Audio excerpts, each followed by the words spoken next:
बेसर। कहता है कौन नाले बुलबुल को बेसर।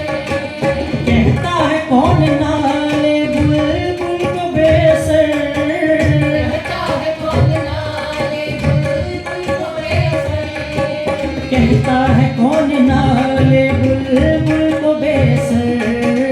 कहता है कौन नाले बुलबुल को बेसर। पर्दे में गुल के लाख जिगर चाक हो गए। पर्दे में गुल के लाख जिगर चाक हो गए। खोए गए हमें से कि बस पाक हो गए। खोए गए हमें से कि बस पाक हो गए। रोने से और इश्क में बेबाक हो गए।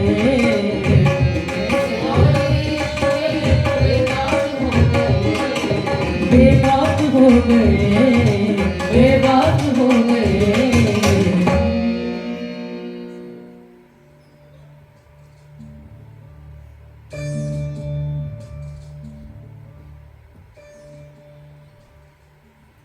नक्श फरियादी है किसकी शोक ये तहरीर का, कागजी है पैरहन हर पै करे तस्वीर का।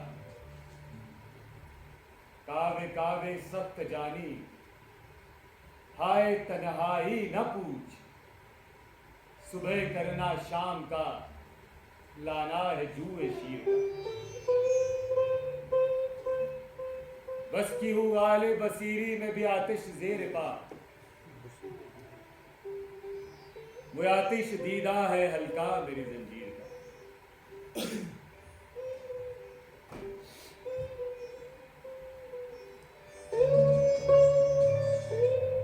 मैं इस तन्हाई में सिर्फ खतों के भरोसे जीता हूं, यानी खत आया और मैंने जाना कि वो शख्स तशरीफ लाए। मैंने वो अंदाजे तहरीर इजाद किया है कि मुरासले को मुकालमा बना दिया है। हजार कोस से बज़बाने कलम बातें किया करो, हिज्र में विसाल के मजे लिया करो। खुदा का एहसान है कि कोई दिन ऐसा नहीं होता जो अतराफ जवानिब खत ना आ रहे हों, बल्कि ऐसा भी होता है कि दो दो बार डाक का हरकारा खत लाता है। मेरी दिल लगी हो जाती है, दिन इनके पढ़ने जवाब लिखने में बीत जाता है। ये मैं बातें कर रहा हूं, मगर अफसोस कि इस गुफ्तगू में वो लुत्फ नहीं जो मुकालमाए ज़बानी में होता है, यानी मैं ही बक रहा हूँ, आप कुछ नहीं कहते। वो बात कहाँ कि मेरी बात का आप जवाब देते जाएं और आपकी बात का मैं जवाब देते जाऊं। मैं भी मुंह में ज़बान रखता हूँ, काश पूछो कि मुद्दा क्या है। अक्सर ऐसा होता है, औरों की गज़ल मेरे नाम पर लोग पढ़ देते हैं। चुनाचे ज़माना साबिक में एक साहब ने मेरे सामने ये मतला पढ़ा, अर्ज करता हूँ। असद इस जफा पर बुतों से वफा की, मेरे शेर शाबाश रहमत खुदा की। मैंने सुनकर अर्ज किया, देखिए साहिब, जिस बुजुर्ग का ये मतला है उस पर बकौल उसके खुदा की रहमत, और अगर मेरा हो तो मुझ पर लानत। असद और शेर, बुत और खुदा, वफा और जफा, ये मेरे तर्ज़े गुफ्तार नहीं है। और मैंने तो बस 2-4 बरस इब्तिदा में असद तखल्लुस रखा, मैं गालिब भी लिखता रहा। आप तर्ज़े तहरीर और रविश फ़िक्र पर भी नजर नहीं करते।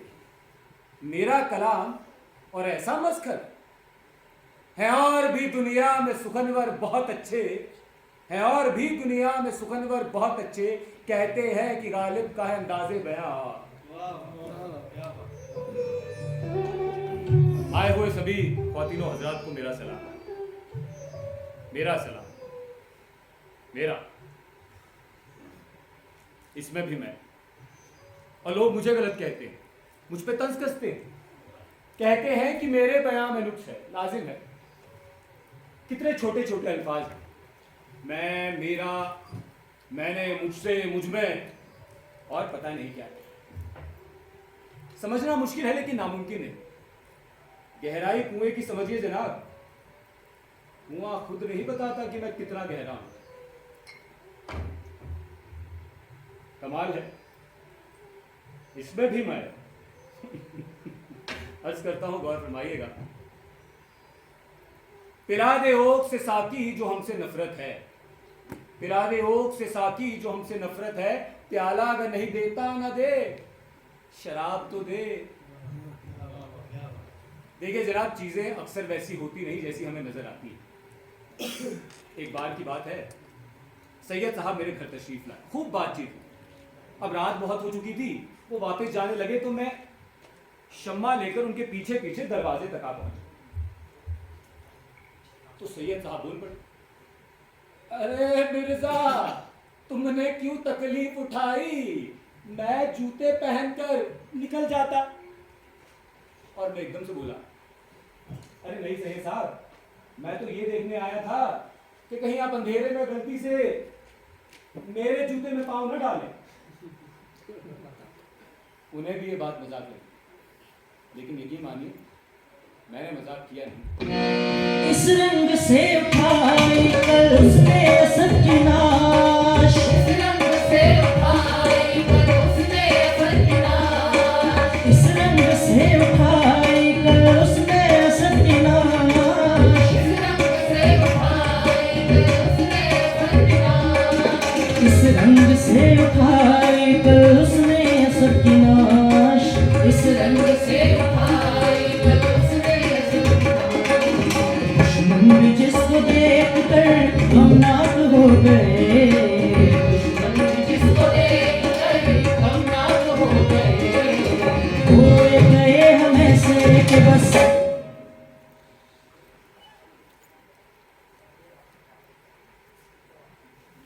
ये सगे दुनिया की असद कहलाता है और तखल्लुस अपना गालिब बताता है और खुद अहले हिंद का मगलूब है।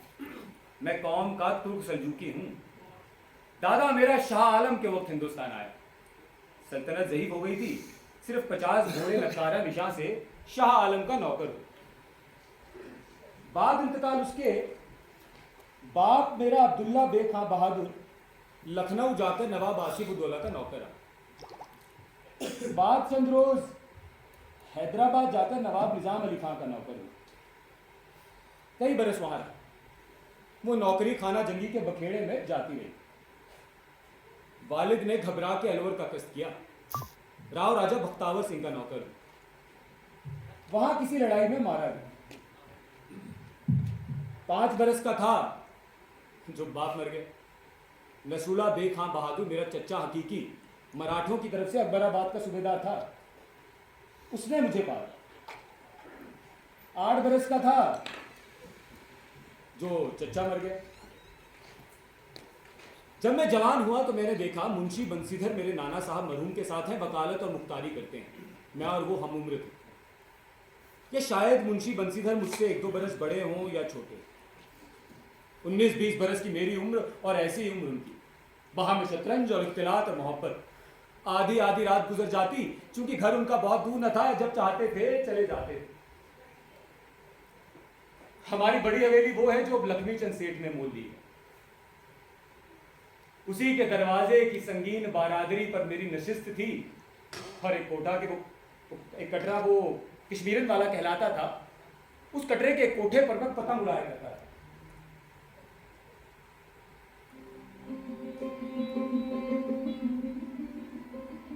और राजा बलवान सिंह से पतंग लड़ा करते थे। हाँ,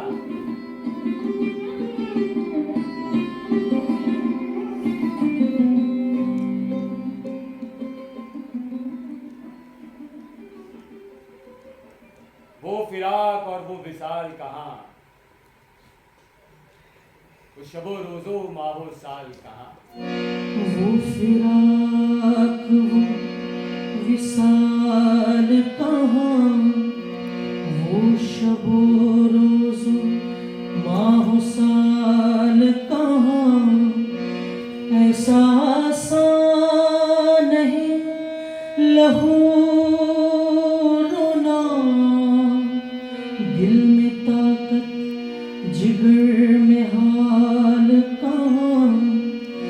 वो शबो रोज़ो माहो साल कहाँ। सब कहते हैं कि मैंने 11 साल की उम्र में ही अरबी, फारसी और पश्तो में लिखना शुरू कर दिया, लेकिन मैं खुद इस बात को पूरी तरह से खारिज करता हूँ, क्योंकि मेरी तालीम तो मेरी माँ की कोख से शुरू हो चुकी थी। जब उसने मेरा ख्वाब देखा, ख्वाब देखना कितना खूबसूरत होता है ना। इतना दिलकश आलम होता है जब हम अपने ख्वाबों में टहल रहे होते हैं, हकीकत से बहुत दूर। मैं भी ऐसे ही पैदा हुआ था शायद, हकीकत से बहुत दूर। शुरुआत अम्मी की तालीम से हुई और उसके बाद जहां से जो मिला पूरी ईमानदारी से उसे अपनाने की जद्दोजहद रही।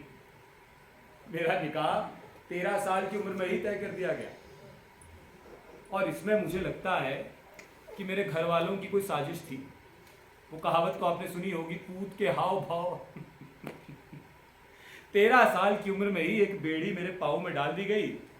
दिल्ली शहर को जिंदान मुकर्रर किया गया और मुझे जिंदान में डाल दिया गया।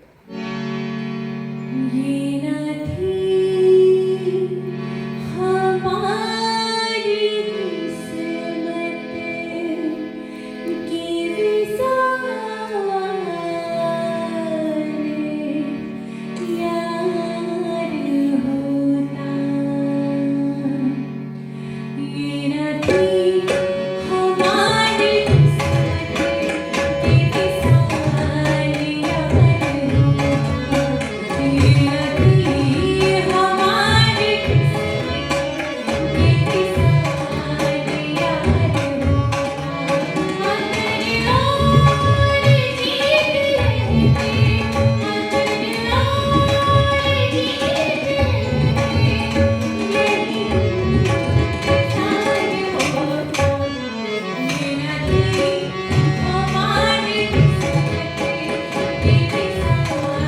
यार होता। ये न थी हमारी किस्मत की विसार यार होता। फिर गिरे कूचे को जाता है ख्याल, दिले गुम गश्ता मगर याद आया। कोई वीरानी सी वीरानी है, दश्त को देख के घर याद आया। मैंने लड़कपन में मजनू पे असर संग उठाया था कि सर याद आया।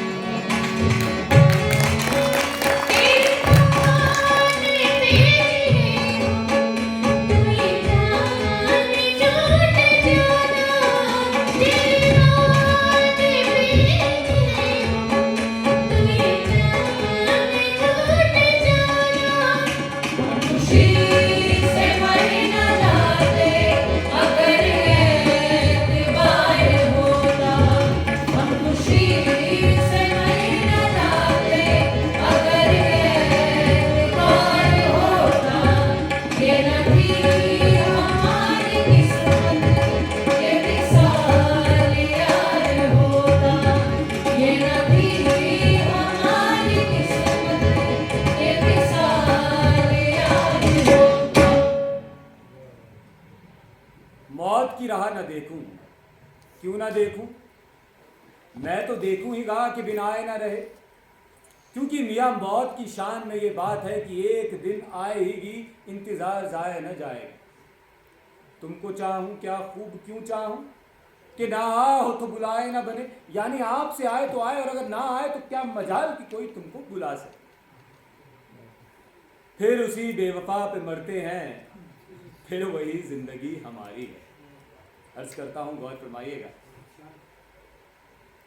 इश्क पर जोर नहीं है ये वो आतिश गालिब, इश्क पर जोर नहीं है ये वो आतिश गालिब कि लगाए ना लगे और बुझाए ना बने। देखिए साहिब, शौरा में फिरदौसी, फुकरा में हसन बसरी और उशाक में मजनू, ये तीन आदमी तीन फन में सरे दफ्तर और पेशवा हैं। शायर का कमाल ये है कि फिरदौसी हो जावे, फकीर की इंतहा ये है कि हसन बसरी से टक्कर खाए, और आशिक की नमूद ये है कि मजनू की हम तरी नसीब हो। एक गजल आपकी नजर करता हूं, गौर फरमाइएगा।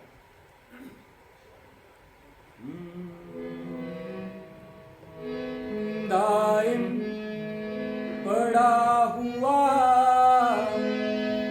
तेरे दर पर नहीं हूं मैं, दाइम पड़ा हुआ तेरे दर पर नहीं हूं मैं। आप ऐसी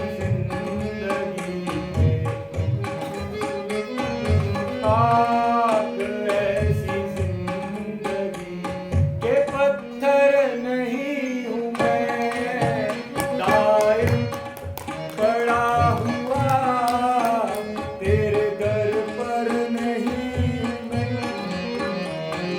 हक चाहिए सजा में हुकूमत के वास्ते, हक चाहिए सजा में हुकूमत के वास्ते। आखिर गुनाहगार हूँ, काफिर नहीं हूँ मैं। आखिर गुनाहगार हूँ, काफिर नहीं हूँ मैं। गालिब वजीफा ख्वार हो तो शाह को दुआ, गालिब वजीफा ख्वार हो तो शाह को दुआ। वो दिन गए के कहते थे नौकर नहीं हूं मैं। वफादार तुतलाती थी, लेकिन मियाँ तुतलाती बहुत मीठा था। कल्लू काला था लेकिन दिल का एकदम सफेद, एकदम साफ। अब घर में कोई और था नहीं, इसलिए वफादार को ही कभी बेटी मान लिया, कभी बहन तो कभी मौसी, मामी, बुआ। हालांकि वफादार की आंखें मुझे मेरे अब्बू की आंखों का एहसास दिलाया करती, इसीलिए वो मेरे पीने का सामान ऊपर के कमरे में सजाया करती। अब माँ की तरह लगती तो पीने के लिए किसे कह पाता। लेकिन वफादार थी बड़ी चंचल। उसके हाथ से जब भी कोई कांच टूटता तो मेरे दिल से हमेशा यही निकलता, अरे या खुदा ये ग्लास ही टूटा हो। और कल्लू से याद आया कि गर्मियों के दिन थे और आम की बहार थी। अब मैं और मेरा दोस्त घर के दरवाजे के पास खाट पर बैठे बातचीत कर रहे। तभी कल्लू आम की बाल्टी ले चला है। अब मियाँ मुझे आम से बेइंतहा मोहब्बत, जैसे शायरी से है, और वैसे सबके बारे में यहाँ बताना उतना जरूरी भी नहीं। और अब आम कहाँ हमारे जमाने वाले, अब तो आम हर मौसम में मिलते हैं। यहाँ शराब और कर्ज की कोई किल्लत नहीं। अब किसी की औलाद खुदा की मर्जी से नहीं, सिर्फ मौत से मरती है या मरती है उसके चाहने वाले से। है बाल्टी आई और मैंने काम को अंजाम देना शुरू किया। और ये करने से पहले मैंने अपने दोस्त से पूछा, खाइए मियाँ। उन्होंने नाम में सर हिलाया और यकीन मानिए कि मुझे उनका जवाब बेहद पसंद आया, क्योंकि वैसे भी मुझे बंटवारा पसंद नहीं और आम में तो बिल्कुल भी नहीं। सो मैंने कल्लू का हाथ पकड़ा और उसे पास ले। अब मियाँ ने बहुत सारी और सारे जहां की बातें की, लेकिन मजाल है जो मैंने उनकी बात को काटा हो। मैं आम खाने और उसके छिलके गली में फेंकने में इतना मसरूफ था कि मैं सुन ही नहीं पाया कि कहाँ दाद देनी थी और कहाँ आह भरनी थी। तभी हमारे सामने एक गधा छिलके के पास आकर खड़ा हो, छिलके को सूंघने लगा। गधा बिना आम खाए ही वहां से आगे निकल गया। मियाँ से रहा नहीं गया और एकदम से हंसते हुए बोले, देखा मिर्जा, देखा, अरे गधे भी आम नहीं खाते। मैं कुछ कहता इससे पहले कल्लू बोल पड़ा, हाँ मियाँ, ये गधे ही आम नहीं खाते। और मियाँ गुस्से से एकदम लाल पीले हुए वहां से उठे और जाने लगे तो मैं कल्लू से जोरदार आवाज में बोला, कल्लू, अरे तुम्हें ऐसे नहीं बोलना चाहिए था भाई। अरे गधे की, माफ करना, गधे की मर्जी वो आम खाए ना खाए, तुम कौन होते हो गधे, मेरा मतलब गधे के तंज कसने वाले, बताओ कौन होते हो। आप यकीन मानेंगे इस तरह की वारदातें मेरे साथ अक्सर हुआ करती हैं। आपको याद होगा सैयद साहब, अरे सैयद साहब जूते वाले, हाँ वही। अब उनका लिखाई में हाथ थोड़ा तंग है, मतलब इतना तंग है कि जो वो लिखते हैं उसे पढ़ना कभी कभी उनके लिए भी मुश्किल हो जाता है। अब जनाब ने एक बार खत लिख के मुझे भेज दिया। आप यकीन मानेंगे 4 दिन, पूरे 4 दिन तक उस खत से लड़ता रहा, तोड़ जोड़ कर पढ़ने की बेइंतहा कोशिश की, लेकिन भाई मैं नाकाम रहा। हाँ, उसका मुझे एक फ़ायदा ज़रूर हुआ, वो ये कि अब मैं अपनी दीवार पर पड़ी हुई दरारों और उतरी हुई सफेदी को देखकर यह अंदाजा लगा सकता हूं कि आज ये दीवार मुझसे क्या कहना चाहती है। मगर वो खत, तौबा तौबा तौबा, उसका जवाब मैंने कुछ यूं लिखा, आप भी सुनिए।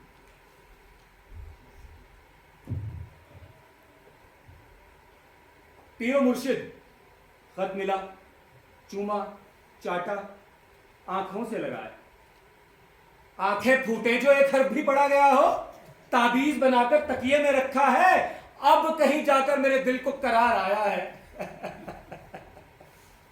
कल्लू भी मुझसे अक्सर शिकायत किया करता था।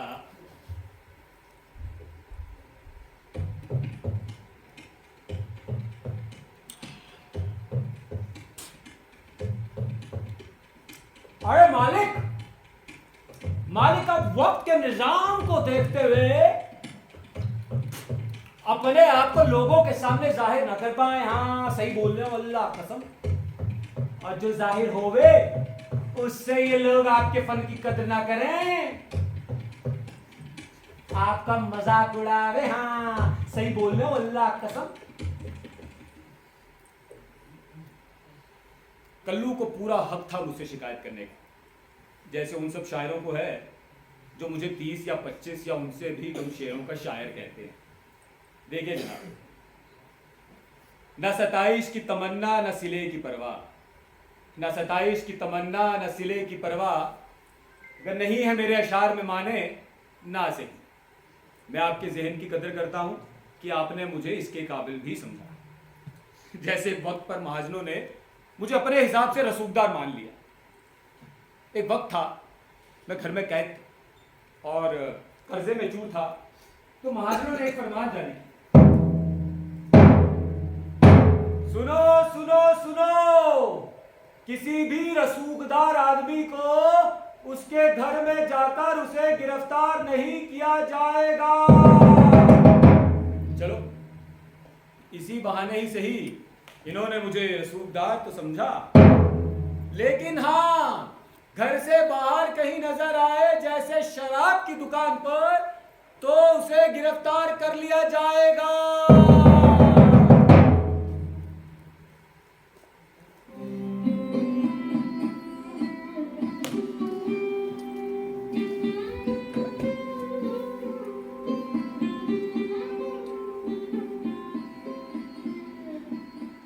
यहां खुदा से भी तवक्को बाकी नहीं, मखलूक का क्या जिक्र।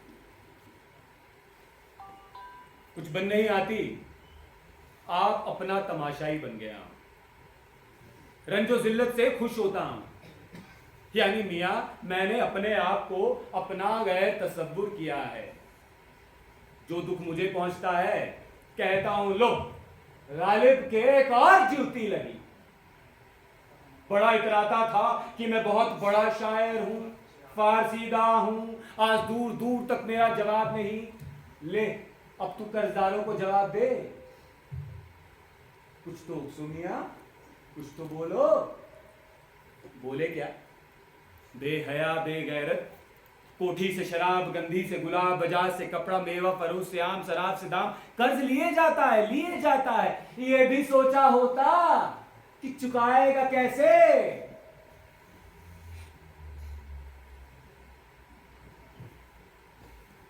होगा कोई ऐसा भी कि गालिब को न जाने, होगा कोई ऐसा भी कि गालिब को न जाने।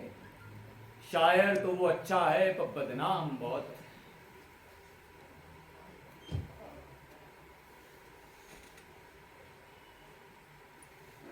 गालिब बुरा ना मान जो वाइज बुरा कहे।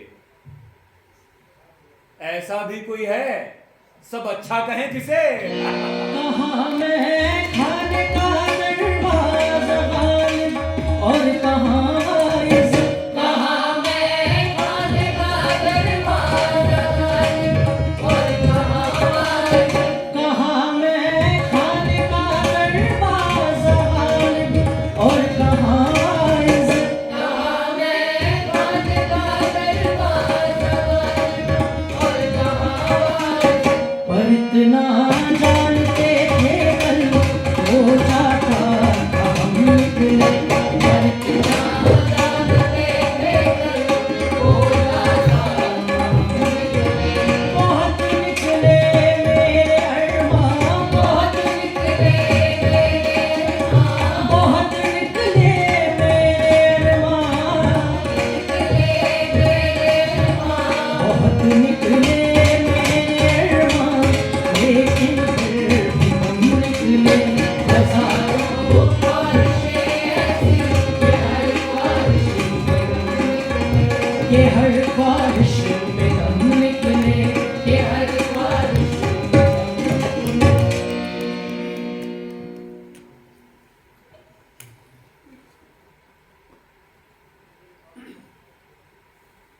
शाम हुई, चिराग रोशन हुआ कि नागाह चश्मो चिराग दूध माने इल्मो यकीन सैयद नसीरुद्दीन आया, एक कोड़ा हाथ में और एक आदमी साथ।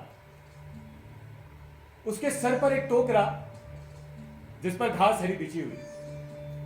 मैंने कहा, हाँ, सुल्तान उल उलमा मौलाना सरफराज हुसैन देलवी ने दोबारा रसद भेजी है। बारे मालूम हुआ ये वो नहीं है, कुछ और है।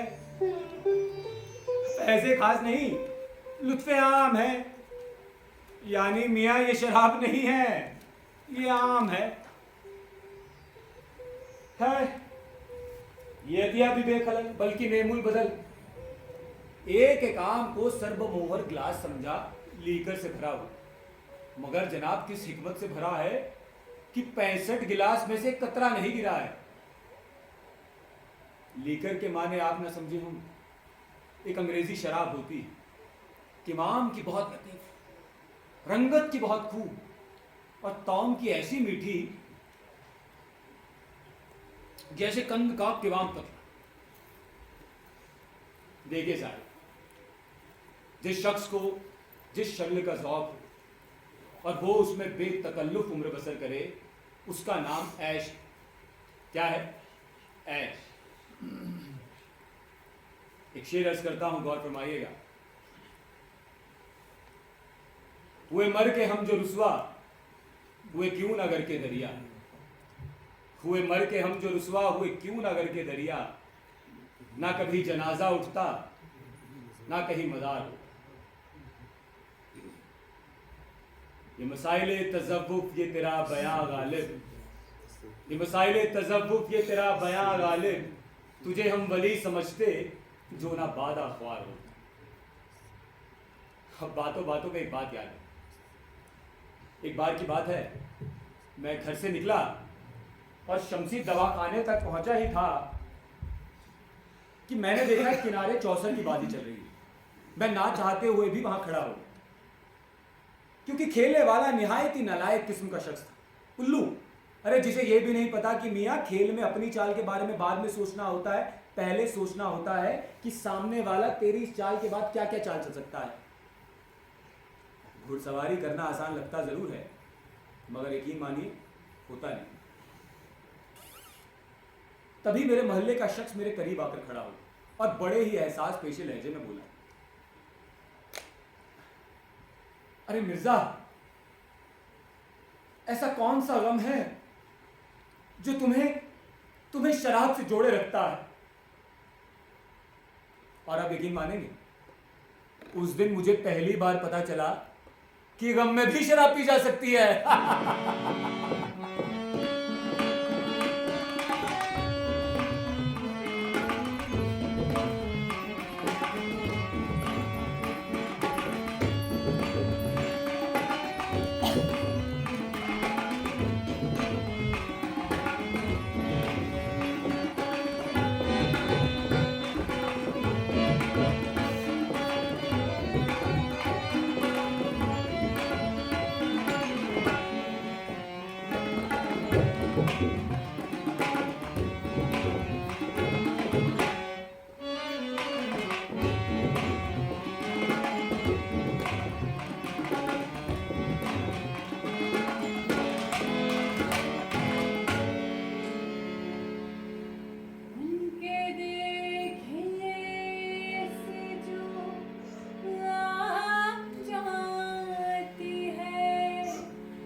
हामिला है और घर में खुशी का माहौल है। कल्लू और वफादार बेगम की देखरेख का सारा जिम्मा उठाए हुए हैं। आपा भी उनके साथ है। बेगम के चेहरे पर अजीब सी रौनक है, जिसे देखकर ऐसा लगता है कि काश अब्बू जिंदा होते तो कितना खुश होते। काश वो देख पाते कि आज मैं अब्बू बनने जा रहा हूं। आपको क्या लगता है, लड़का होगा या लड़की? अरे जो भी, मैं उसके कदमों में दुनिया की सारी खुशियां रख दूंगा। तेरे घर कल किलकारियों का मीठा मीठा संगीत गूंजे।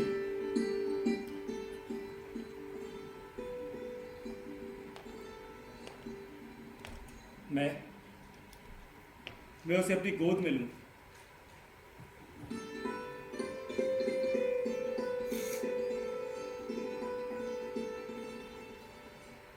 और इंतजार करूंगा उस दिन का जिस दिन वो मुझे अब्बा कहकर पुकारे।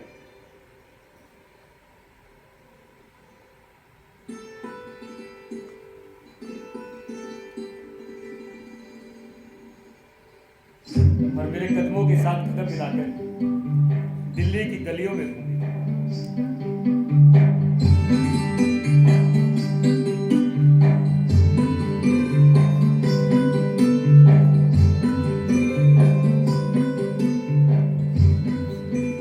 वो इस गली कासिम जहां की रौनक को और बढ़ा देगी। और उस दिन मेरे घर मुबारक देने वालों की एक लंबी कतार खड़ी होगी, जिनके नाम तो क्या मैं चेहरे तक नहीं जानता।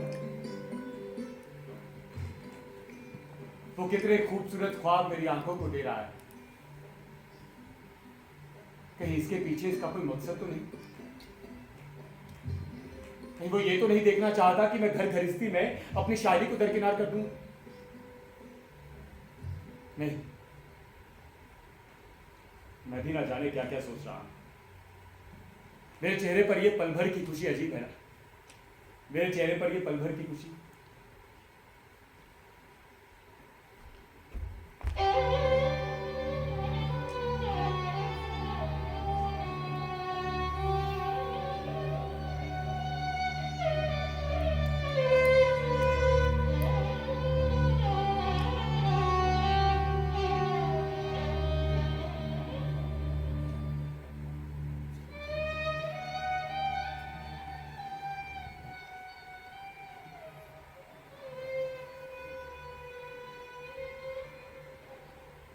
लाजिम था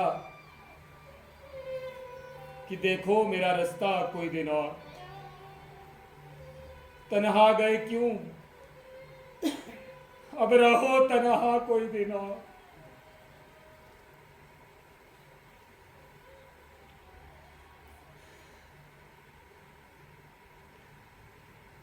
जाते हुए कहते हो कयामत को मिलेंगे,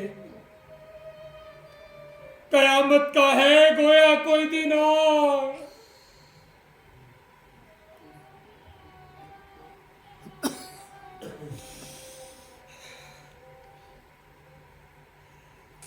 तुम माहे शबे चार दम थे मेरे घर के, फिर क्यों ना रहा घर का वो नक्शा कोई दिन और।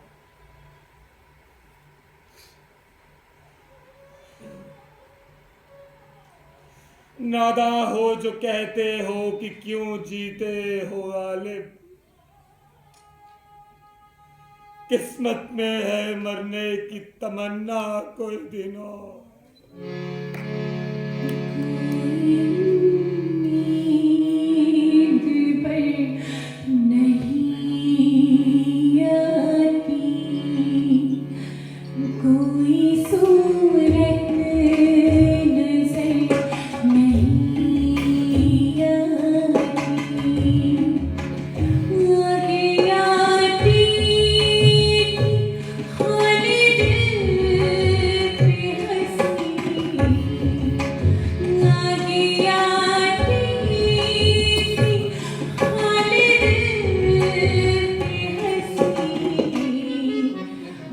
किसी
मुझे आज भी याद है जब ज़ौक़ साहब ने वो शेर पढ़ा था,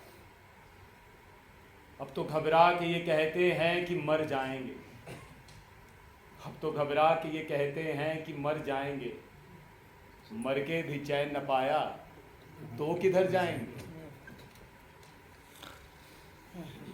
ज़ौक़ साहब के उस एक शेर को सुनकर मैंने अपनी कई गज़लों को खारिज कर। ऐसी क्या बात थी जो ज़ौक़ साहब मुझसे कहना चाहते थे? हालांकि उनके सामने अपनी बात कहने में मैंने कभी किसी तरह की कोई झिझक आने नहीं दी।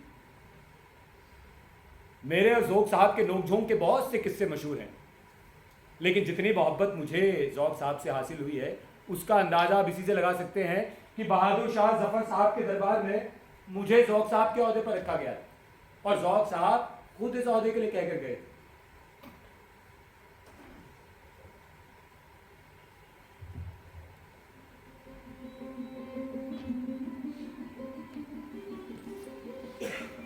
बातों बातों में एक बात याद है।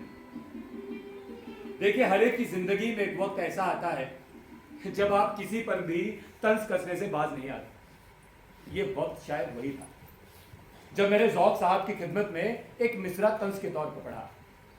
ज़ौक़ साहब मेरी आंखों के सामने पालकी पर से गुजर रहे थे जब मैंने उनसे कहा,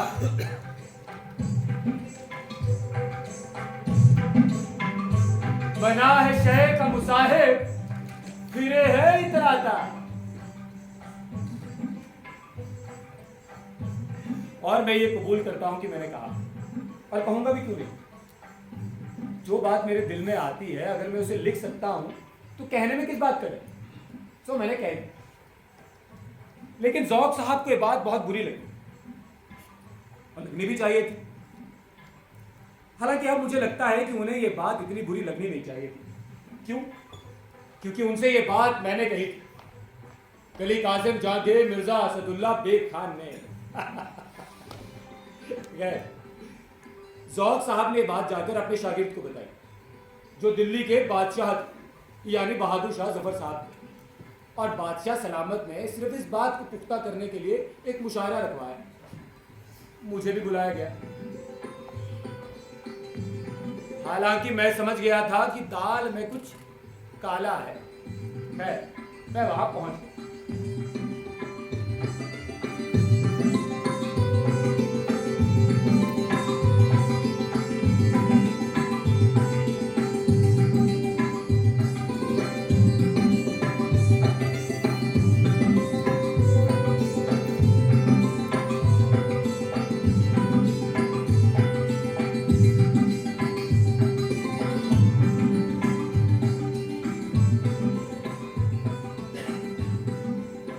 सभी शायरों ने अपनी अपनी गजलें पढ़ी और शम्मा मेरे पास आकर रख दी।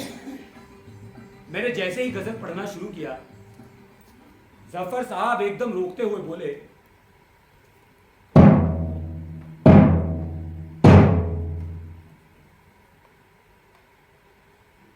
मिर्जा, हमने सुना है कि आपने हमारे उस्ताद की खिदमत में शगुफ्ता अल्फाजों का इस्तेमाल किया है। कोई खास वजह से आपने ऐसा किया है तो वजह कुछ और है। बादशाह सलामत की आवाज में नाराजगी मुझे साफ नजर आ रही थी और मैं उसे बखूबी महसूस भी कर रहा था। सो कुछ देर के लिए मैंने अपनी मैं को जरा सा एक तरफ किया और बोला, बादशाह सलामत, ऐसा कैसे हो सकता है कि मैं और ज़ौक़ साहब की खिदमत में शगुफ्ता अल्फाजों का इस्तेमाल करूं। दरअसल वो मेरी गजल का मिसरा था। कई दिनों से गजल की तलाश में घूम रहा था, बन नहीं रही थी। ज़ौक़ साहब का क्रम हुआ और देखिए वो गजल मुकम्मल हो गई। और आप देखिए मेरी किस्मत, बहादुर शाह ज़फ़र साहब ने वो गजल पढ़ने की फरमाइश कर डाली। सो मैंने भी अपनी जेब से एक पर्चा निकाला और गजल पढ़ना शुरू की।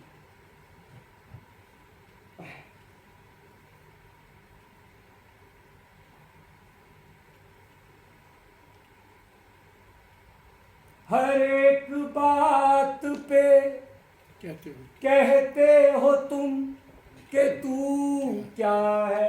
तू क्या हर एक बात पे कहते हो तुम कि तू क्या है।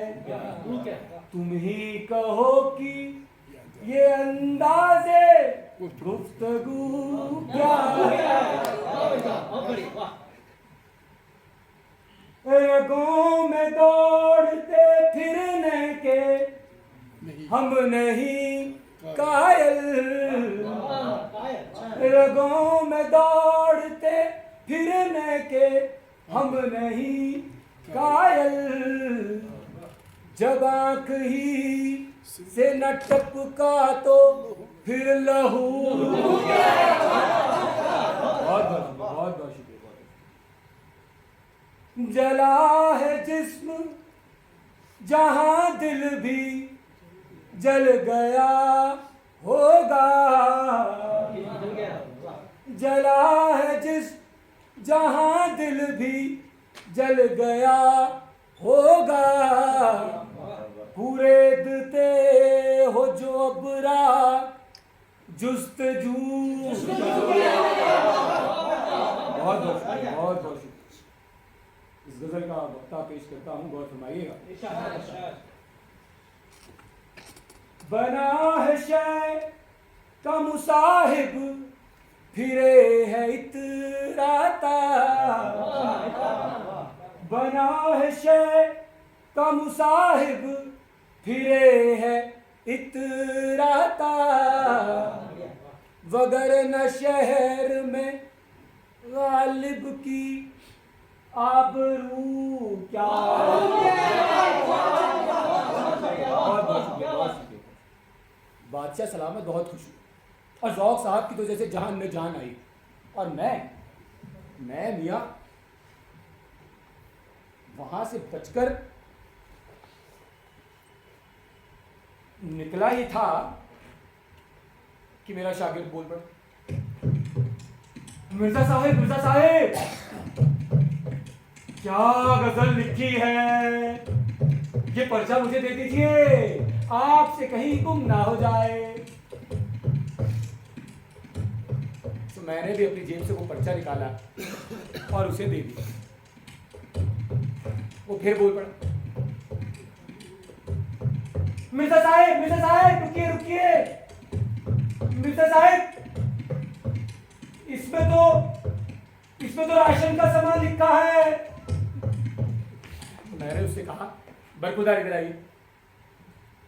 देखिए बरखुदा, कभी किसी की बुराई मत करना, वो बहुत खतरनाक है, कहीं भी तुमको तुम्हारी औकात दिखा सकता है, समझे। मेरी बच गई आज, कल की कल देखेंगे।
घर में था क्या कि तेरा गम उसे गारत करता, घर में था क्या कि तेरा गम उसे गारत करता,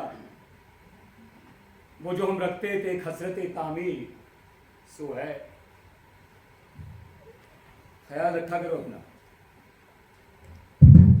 दवा वक्त पर लेती रहा करो और देखो ज्यादा सोचा मत करो। मैंने देखा है कि ज्यादा सोचने से कुछ नहीं होता, सिर्फ जहन पर जोर पड़ता है, तन्हाई आकर घेर लेती है और उदास रहने का मन होता है। इससे ज्यादा और कुछ नहीं होता सोचने से।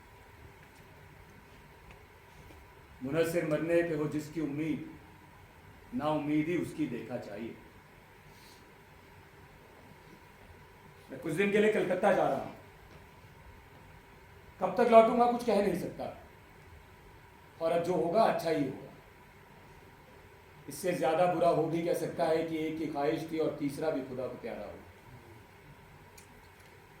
तुम्हारा चेहरा मुरझाए हुए गुलाब की तरह हो गया है और मैं तुम्हें चाहकर भी समझा नहीं पा रहा कि आपके बयां में ये नया रंग सुनकर अजीब लगा। आप तकलीफ पसंद लिखा करते थे, जिससे लोग आपको पसंद नहीं करते थे, और वही रंग मुझे आपसे जोड़े रखता था। इस नए रंग को खुद पर ज्यादा हावी ना होने दीजिएगा। गली कासिम जा में जो इज्जत आबरू बची है उसका भी ख्याल कीजिएगा।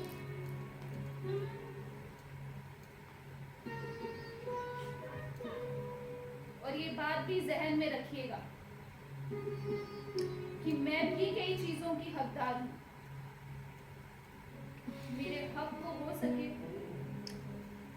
तो बचा कर रखिएगा।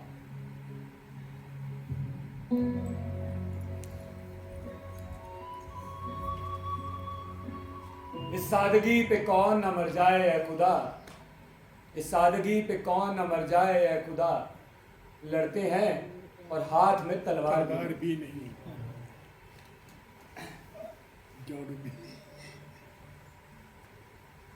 इतना सब कुछ हो गया था और वक्त ना जाने अभी भी क्यों एक नई उम्मीद दिखा रहा था। ऐसा इसलिए भी था क्योंकि मेरे हिंदुस्तान की आबो हवा में ही कुछ ऐसी बात है जो गमों में भी आपको गमगीन नहीं रहने देती। मैं खुद को बहुत खुशनसीब मानता हूं कि मैं एक ऐसे वतन में पैदा हुआ जहां कई रंग, जात और मजहब के लोग एक साथ एक ही आसमान के नीचे उस परवरदिगार को सजदा करते हैं। शायद इसीलिए यहाँ की मिट्टी ज्यादा देर आपकी आंखों में आंसू रहने नहीं देती। स्वादश पाए तख्त बुत परस्तां, सरा पाए ज़ियारत गाए मस्तां। ये मुल्क एक मरकज़े ख़ास है उन लोगों का जिनकी आस्थाएं मूर्तियों में हैं, जो इनके लिए ज़ियारत गाह हैं। इस मिट्टी को कई पीरों फकीरों ने अपनी दुआओं से नवाजा है। मेरे हिंदुस्तान की आबो हवा तो मुर्दों तक में रूह फूंक दे, मैं तो फिर भी जिंदा हूं। अगर दरियाए गंगा इसके कदमों पर अपनी पेशानी ना मलता तो हमारी नजरों में मोहतरम ना हो।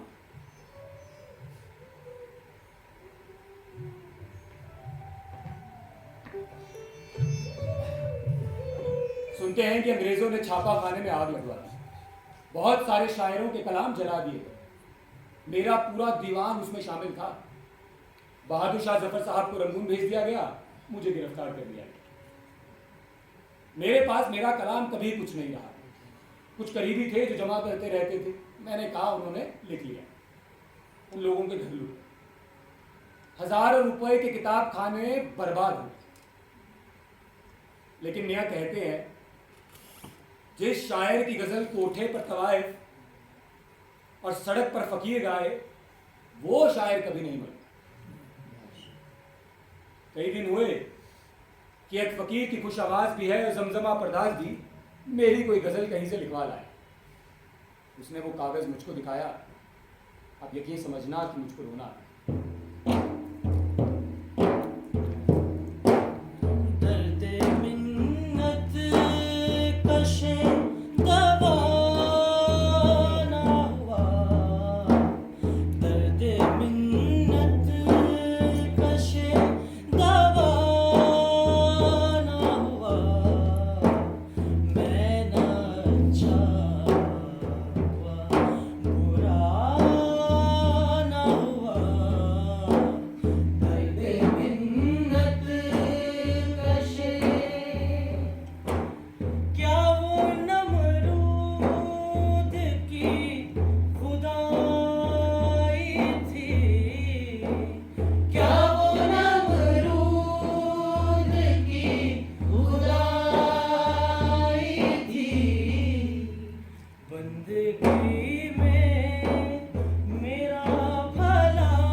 तुम्हें इस तरह नहीं जाना चाहिए था बेटी। मुझे जिंदान में अकेला छोड़कर नहीं जाना चाहिए था।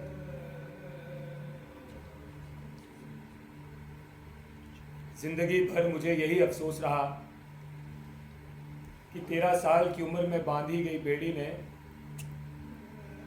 मुझे वो सब नहीं करने दिया जो मैं करना चाहता था।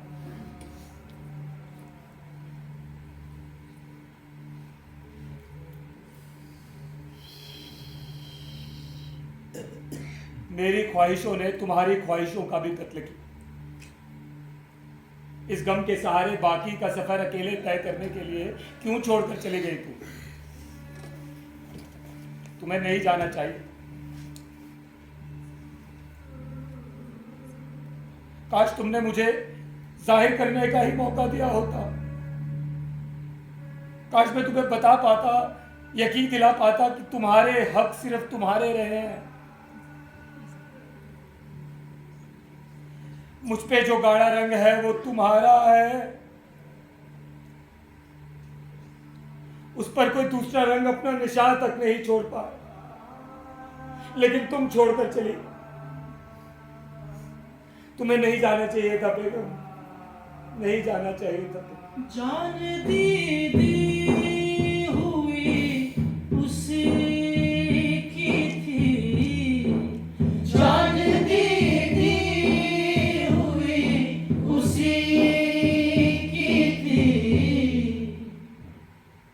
हक तो ये है कि हक अदा ना हुआ। हक तो ये है कि हक अदा ना हुआ। हक तो ये है कि हक अदा ना हुआ। मैं ना अच्छा हुआ, बुरा ना हुआ। दर्द मिन्नत कशे। मिर्जा, मिर्जा, सुनो, लिखते रहना, चाहे गम हो या गुबार, मगर लिखते रहना। ज़माना तुमसे उम्मीदें लगाए बैठा है मिर्जा, तुम्हारी ज़रूरत है। बहुतों को तुमसे उम्मीदें हैं मिर्जा, तुम्हें बहुतों का मुस्तकबिल बनना है। तुम्हें इस हिंद का कर्ज अदा करना है। तुम्हें कहना है वो सब जो कहा ना गया हो। तुम्हें कहना है वो जो हर कोई कहना चाहे। तुम्हें कहना है वो जिसे सुनने में तकलीफ हो। तुम्हें कहना है वो जिसे पढ़ने पर हर कोई कहे, काश मेरे पास मिर्जा गालिब की आंखें होती। लिखते रहना मिर्जा, लिखते रहना। और वो चली गई, बाकी बचा क्या? मैं ये किराए का मकान, सर पर हजारों का कर्जा, करीब कब्रिस्तान जहां लोगों की लाशें ऐसे पड़ी है जैसे जमीन से जड़ें उगाई हों।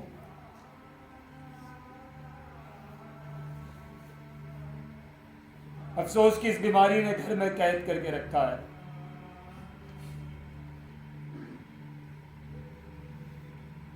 जिंदगी जब अपनी इस शक्ल से गुजरी गालिब, हम भी क्या याद करेंगे कि खुदा रखते थे।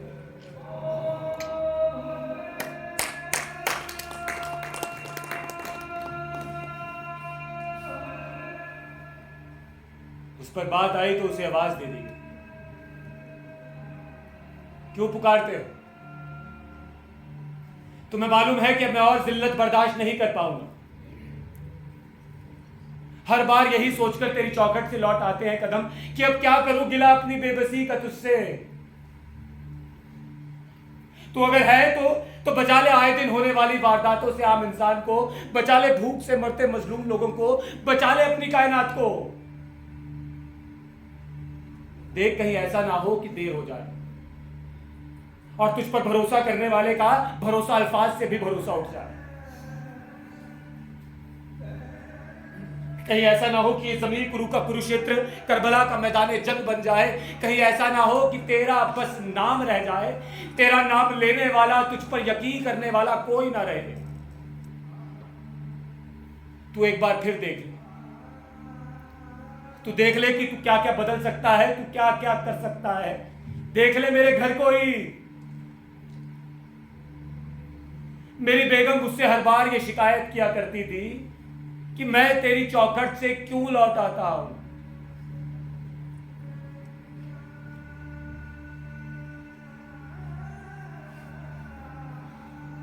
रहिए अब ऐसी जगह चलकर जहां कोई ना हो, हम सुखन कोई ना हो और हम जबां कोई ना हो। कोई ना हो। पड़ जाइए अगर बीमार तो कोई ना हो तीमारदार, और अगर मर जाइए तो नोहा ख्वां कोई ना हो। कोई ना।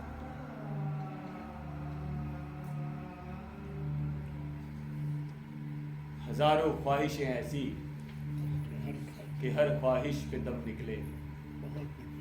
बहुत निकले मेरे अरमां, लेकिन फिर भी कम निकले।